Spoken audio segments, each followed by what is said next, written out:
अस्सलामुअलैकुम दोस्तों, top analysis में आपको खुश आमदीद। भारतीय नेवी जो पाकिस्तान और चाइना को काउंटर करने की बात करती है और बड़े बड़े कारनामे करने की बातें करती है और फिल्मों में बड़े बड़े मिशन करती है, लेकिन दोस्तों हकीकत में भारतीय नेवी ने ऐसा कारनामा किया है जिससे पूरी दुनिया में भारतीय नेवी का मजाक बन गया है। दोस्तों 2 दिन पहले ये खबर सामने आई थी कि फ्रांस के बहरी जहाज भारतीय नेवी के साथ मिलकर चाइना को कैसे कंट्रोल किया जाए इसके लिए मशकें करने जा रहे हैं और वो इन मशकों के लिए भारतीय समुद्रों में पहुंच चुके हैं। इन्हीं मशकों में भारतीय नेवी ने एक ऐसा कारनामा किया जिसे लेकर आपको हम भारतीय मीडिया का क्लिप भी दिखाने वाले हैं। दोस्तों फ्रांस के साथ इन जंगी मशकों में भारतीय नेवी के एक डिस्ट्रॉयर INS कलकत्ता ने अपने ही साथी जहाज को मिसाइल से उड़ा दिया है, जबकि उसे एक डमी जहाज पर निशाना लगाना था। दोस्तों इसके बाद फ्रांस के बहरी बेड़े भी काफी परेशान है कि कहीं भारतीय नेवी उन पर ही ना निशाना लगा दे। भारतीय नेवी अपने ही जहाजों को मारने के लिए काफी मशहूर हो चुकी है। इस हवाले से आपको भारतीय मीडिया का क्लिप भी सुनाते हैं, चलिए सुनिए। तो बड़ा हादसा भारतीय नौसेना के लिए ये विशाखापट्टनम में नेवी का युद्धपोत TRV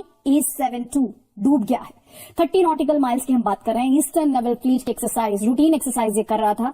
परिवर्तन हो चुका है। नेवी को नए नए तरीकों से लैस करने के लिए, नई टेक्नोलॉजी से लैस करने की तैयारियां लगातार की जा रही हैं, लेकिन बावजूद इसके भारतीय नौसेना के अच्छे दिन कब आएंगे अभी तक किसी की समझ में नहीं आ पा